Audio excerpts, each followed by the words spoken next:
Bonjour gens de la communauté du salon et bienvenue, oui, dans mon salon pour ce nouvel APCDC à saveur Méli-Mélo. Et oui, pour le début d'année, oui mes amis, j'ai décidé d'y aller, allez hop, à la pêche. The perfect cast. Comme ceci et comme cela. I'm okay. Et comme ceci et comme cela. I'm not okay. À la pêche, aux anecdotes, parfois incongrues, parfois un peu connues, parfois connues, oui, mais des petites anecdotes toujours bien savoureuses, je vous le garantis. Bref, ça commence bien l'année, oui, je le crois, voilà. Donc, pour cette vidéo, j'ai décidé d'y aller un peu plus léger et d'y aller un peu plus en rafale. Donc, ça va être plusieurs anecdotes en rafale. Ce qui ne va clairement pas m'empêcher de vous donner quelques petits menus détails à ces petites anecdotes. C'est donc bel et bien reparti mes amis pour une aventure sans fin dans les milliers d'anecdotes qu'il existe sur le monde cinématographique. Et sur ce, je vais, oui, chasser les fantômes.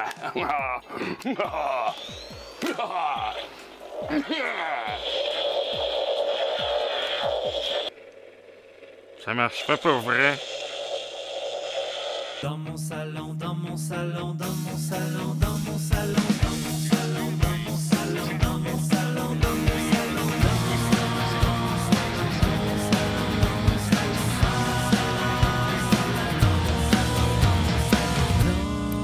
dans mon salon. Le magicien d'Oz. J'en ai déjà parlé dans une précédente chronique des APCDC, mais le tournage du Magicien d'Oz a été très chaotique, surtout côté santé des acteurs et des comédiens. Bon, ça c'est dit. Cependant, il y a quand même des petites choses comiques et ludiques à dire sur cette œuvre. L'une des scènes magiques remplies de couleurs est celle où le cheval blanc prend plusieurs teintes de couleurs. Eh bien, pour vous rassurer, ces couleurs, oui, ont bel et bien été appliquées sur le cheval, mais ce n'était pas de la peinture, hein? C'était de la poudre de jello colorée. Du sucre, donc. Hein? Et du sucre et un cheval, ben, disons que c'est pas pour rien qu'on dit « Veux-tu un petit sucre, mon petit cheval? »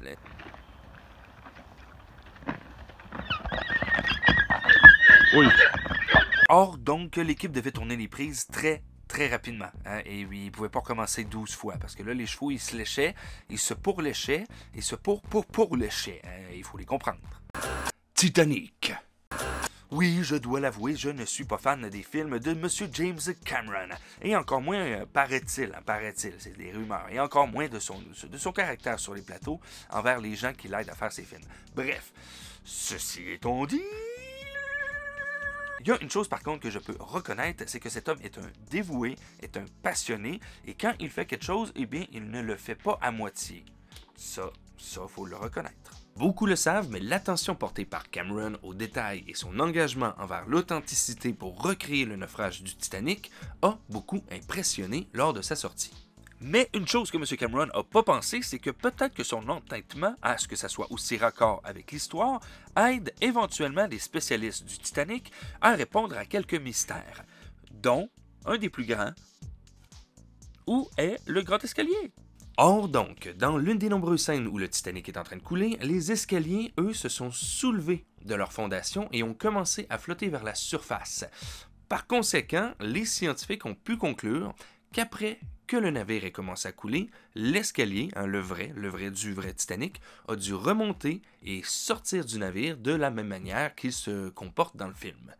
Et effectivement, ils ont réussi à trouver l'escalier qui manquait un peu plus loin du Titanic. Un mystère vieux de 85 ans, résolu par un film? Oui, ça torche, ça faut le dire. Armageddon. Le sens de la comédie. Oui, avoir le sens de l'humour, mais de l'humour noir, ça j'adore encore plus. Et c'est caché dans Armageddon, et je trouve ça assez drôle, et je sais pas si c'est connu tant que ça comme fait, mais c'est là, de l'humour au 5e degré. J'adore ça. Armageddon. Au début du film, lorsque les multiples astéroïdes entrent en contact avec la Terre et avec la ville, hein, et tout le monde meurt, c'est affreux, oui, l'un des seuls écriteaux visibles de la scène est celle du gratte-ciel « Meet Life », qui veut littéralement dire « rencontre la vie ». Pour un film où la vie risque la mort, c'est tragico-comique. J'adore. E.T. Toute une génération a été marquée par le film E.T. Et je dis bien juste une génération. Parce que nous, la génération de ceux qui sont grandis dans les années 80 et 90, on n'a pas eu le remake dégueulasse. Hein, on a eu le vrai film. Nous, on est bons. On est chanceux. Oui, parce que la version retouchée est complètement affreuse. C'est à vomir. Du sang. Par les yeux. Ouais, des walkie-talkies. Des walkie-talkies. Freedom fly all over Europe. Sachez donc que c'est une femme accro à la cigarette qui doublait le personnage. D'où la voix un peu nécrosée de E.T.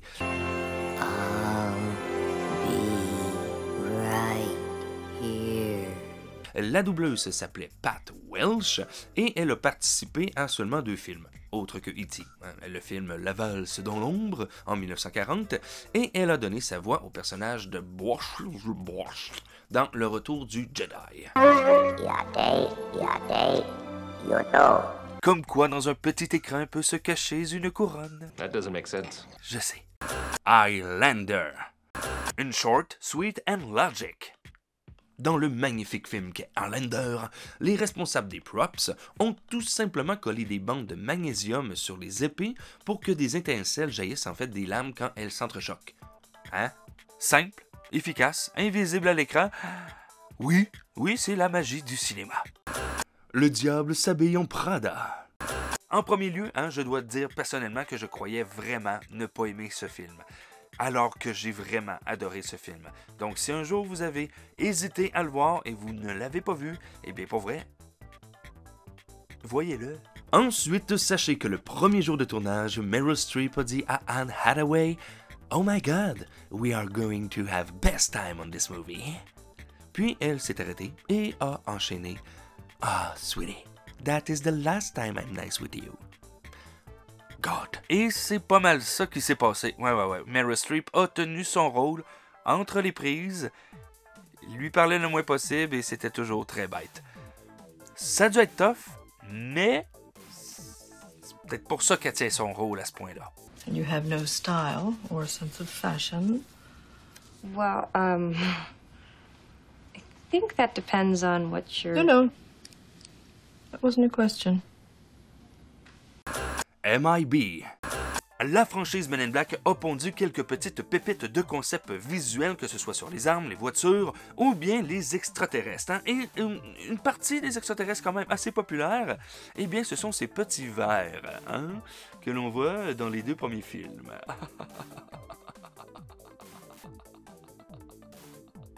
Eh bien, sachez-le, oui, ces vers ont une particularité. Eh bien, sachez que la langue que ces extraterrestres parlent ensemble est le Hotteteseuse. Bref, la langue que Jabba le Hutt parle dans les films Star Wars.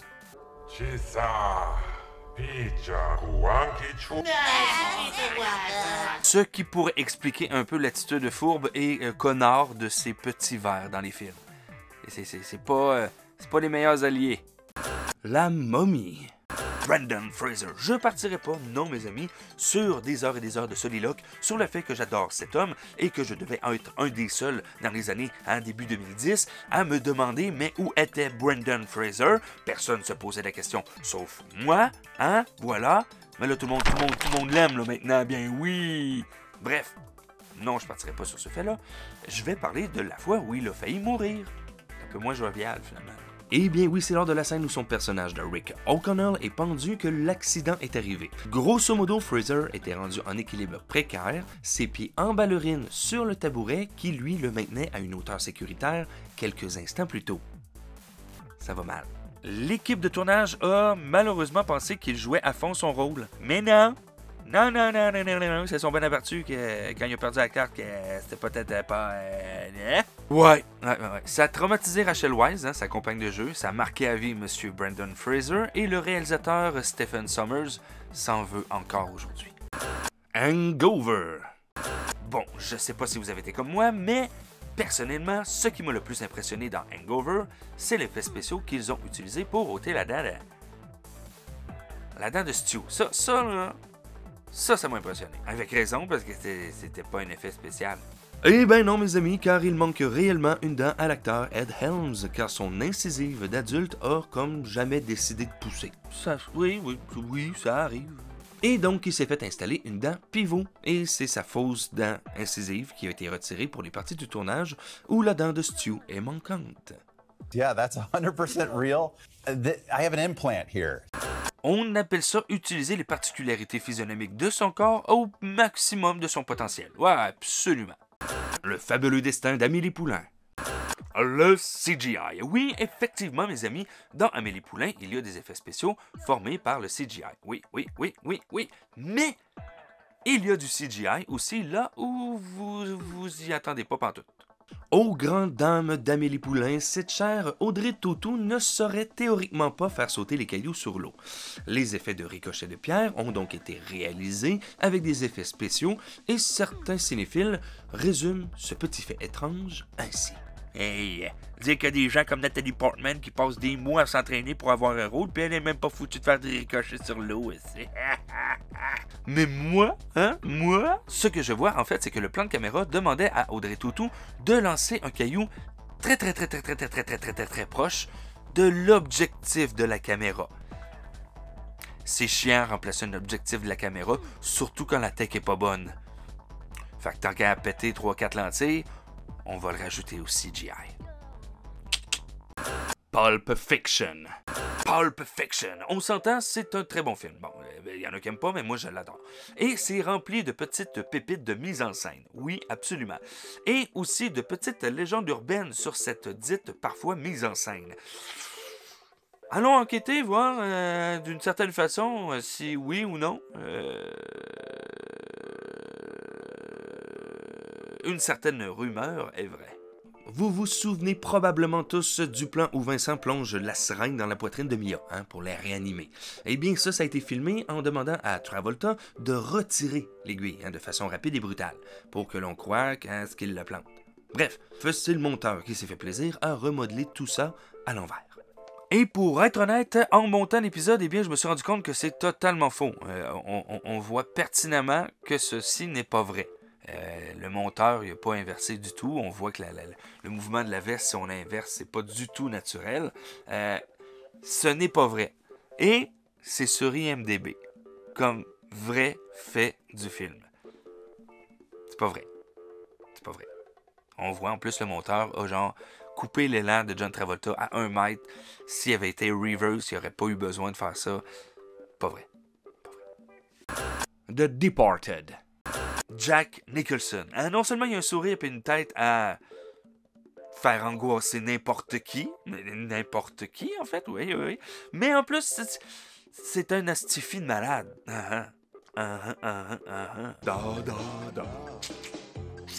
Alors, dans le script du film, il y a une scène vraiment très intense entre Nicholson et DiCaprio. Ils ont une discussion, puis ça se passe. Mais selon le script, c'est tout. Alors, Nicholson, lui, qui trouvait ça un peu décevant, il a décidé de rajouter sa touche. Alors, tout bonnement, pendant une pause, eh bien, il est allé chercher un vrai pistolet, il l'a collé en dessous du bureau, et on peut même l'entendre dans le film. Il tombe, puis il va le ramasser.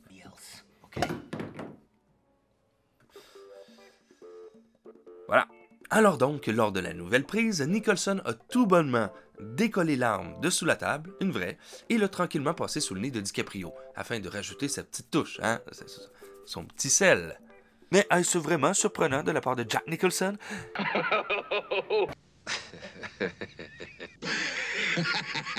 Non, pas vraiment. Die Hard. Die Hard aurait tellement pu être complètement différent, car nous aurions pu avoir Frank Sinatra à la place de Bruce Willis. Oui, nous aurions pu. Tout comme dit dans ma première chronique sur les anecdotes peu connues du cinéma, c'est en 1968 que Frank Sinatra joue dans le film intitulé The Detective, qui est basé sur le livre de l'auteur Roderick Thorpe. Plus d'une décennie plus tard, une suite à ce livre a été publiée, et c'est ce nouveau livre qui va inspirer le film de 88, Die Hard, mais aussi Commando. Mais ça, c'est une autre affaire. Bref, qui est techniquement une suite au film de Sinatra de Détective. Donc, une suite cinématographique dans laquelle tout change par rapport au livre. Le nom de Joe Dillon a été changé en John McClane, l'objet de son héroïsme a été changé de sa fille à sa femme, et Klaxon est devenu Nakatomi Corporation. Mais où est le lien entre Frank Sinatra et Bruce Willis, mon ami? Et bien, sachez que parce que M. Frank Sinatra a joué dans le premier film, eh bien, il était contractuellement parlant obligé d'obtenir les premières auditions pour le rôle. Et étant donné que M. Frank Sinatra avait 73 ans, il a comme décidé de pas le faire, là. Batman Return. Batman Return, comme beaucoup, m'a marqué énormément quand j'étais petit, ne serait-ce que pour l'ambiance, les costumes, les maquillages, et sincèrement, qui ne s'est pas dit, en voyant Michel Pfeiffer, « Oh, ok, ça, c'est un costume de Catwoman. » Vous vous êtes toutes et tous dit, très probablement, comme tout le monde, « Wow, il lui colle vraiment bien à la peau? » Oui. Bref, c'est pas pour rien que le costume est solide comme ça, car Michel Pfeiffer a été littéralement scellé sous vide dans son costume de Catwoman, hein?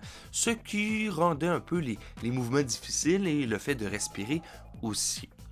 Elle a décrit le processus comme l'une des choses les plus inconfortables qu'elle ait jamais faites pour le cinéma. Ils ont dû, elle le dit, ils ont dû me saupoudrer de poudre, m'aider à rentrer à l'intérieur, puis emballer la combinaison sous vide à l'aide d'un aspirateur. Et en plus, les griffes que j'avais accrochaient partout et le masque me brisait le visage et m'étouffait un peu. Donc, niveau confort, c'était vraiment pourri. Mais, on n'a pas fait mieux comme costume de Catwoman depuis. Rocky. L'histoire de la création du premier Rocky est fabuleuse. Et si vous ne connaissez pas cette histoire, allez la lire pour vrai. Wow! Mais le film aussi renferme quelques petites pépites. Lorsqu'il traverse le petit marché, les expressions amusées des gens qui le regardent sont authentiques. Car personne ne savait pourquoi un homme courait dans les deux sens de la rue depuis 10 minutes, suivi par une camionnette où était assis un caméraman. Et la perfection naturelle de l'homme qui lui lance une orange était complètement improvisée. Hein? C'est un vrai monsieur qui lance une orange à Rocky. Et ça, c'est le genre de choses que j'adore. The Matrix.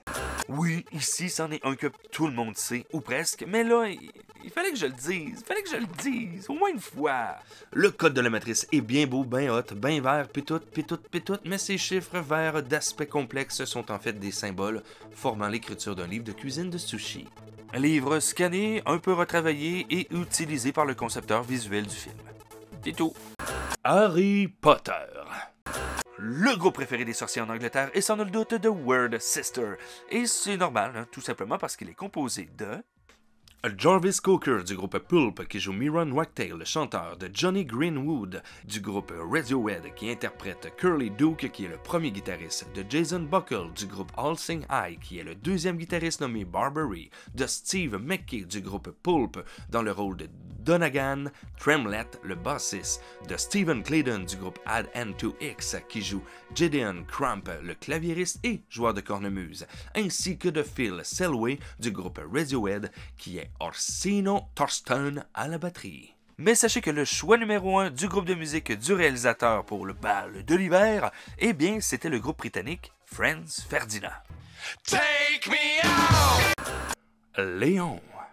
Léon. Oui, ce film fait partie des films qui m'ont marqué quand j'étais adolescent, et je ne sais pas pour rien, hein, de par sa violence, sa qualité scénaristique, et il y a une question que je me suis toujours posée. Gens amoureux des plantes, si jamais vous cherchez à recréer authentiquement le look de Léon, le bon type de plante à avoir est un Aglaonema. Voilà. Il faut pas oublier de la nettoyer, hein? Non. Roméo et Juliette. L'adaptation cinématographique de cette pièce de théâtre mondialement reconnue par M. Baz Luhrmann, eh bien, aurait pu avoir une ambiance assez lourde. Car c'est Nathalie Portman qui aurait dû avoir le rôle de Juliette. En fait, l'actrice a reçu le rôle. Elle l'a eu, oui. Mais la différence d'âge entre elle et DiCaprio est rapidement devenue très gênante lors des premières scènes enregistrées. Ouais. DiCaprio avait à l'époque 21 ans et Portman en avait 13.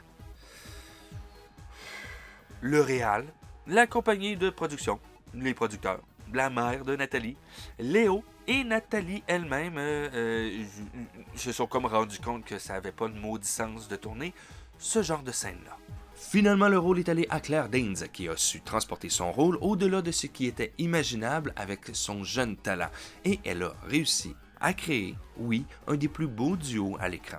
Et pour ce qui est du reste, eh bien, ça appartient à l'histoire du cinéma. L'Exorciste. L'Exorciste. Oui, c'est un film fort dans le monde des films d'horreur. Ça a apporté beaucoup de bonnes choses dans le monde cinématographique, mais il renferme 2-3 petites affaires dérangeantes. Car vous pourriez être intéressé à savoir qu'un vrai tueur en série reconnu par la justice et condamné a bel et bien travaillé sur le plateau de tournage. Oui. Paul Bateson joue en fait un technicien en radiologie dans la scène où Regan subit une procédure médicale. En fait, il travaillait vraiment comme technicien au New York University Medical Center lorsque les producteurs et le réalisateur l'ont engagé pour tourner la scène, afin que les mouvements du professionnel de la santé représentés dans le film soient réalistes et professionnels. Un pro du pro. Un pro, là. Tellement professionnel que 6 ans après la sortie du film, Bateson a été reconnu coupable du meurtre du critique de cinéma Addison Verrell et il a par la suite avoué avoir tué un certain nombre d'hommes dans les années 70 après avoir été surpris en train de se vanter auprès de ses co-détenus de l'emplacement des corps. Un homme charmant qui a rajouté une couche d'horreur sur ce film. Et oui, malheureusement, amis cinéphiles, c'est bel et bien ce qui conclut ce petit méli-mélo de petites anecdotes savoureuses et magiques entourant le monde cinématographique. Oui! Et si tel est le cas, oui, si vous l'avez aimé, eh bien vous pouvez toujours l'indiquer grâce au fameux pouce en l'air, oui, le pouce en l'air, voilà. Et vous pouvez aussi vous abonner à la chaîne si ce n'est pas déjà fait. Et vous pouvez toujours venir me rejoindre sur Facebook, Instagram et TikTok. Et vous pouvez effectivement, si vous le voulez, participer financièrement à ces émissions grâce au Patreon. Et oui, voici voilà mes amis, je vous souhaite une merveilleuse année 2023, qu'elle soit remplie de tout ce que vous désirez, dont la santé et la prospérité, oui. Et n'oubliez jamais que vous êtes toujours les bienvenus dans mon salon. Sauf si vous êtes un fantôme. Là, ça, hein, on sait quoi faire. On s'occupe de toi, le gros, sur un nest.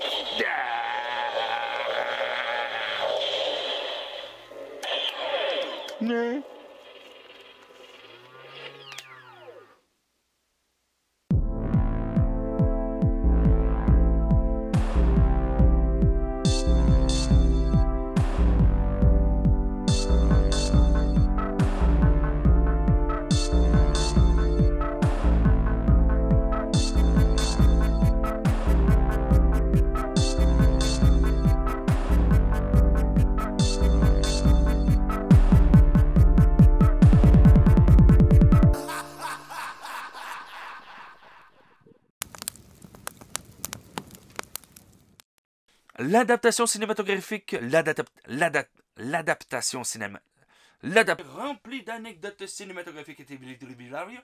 Mais mon ami, et si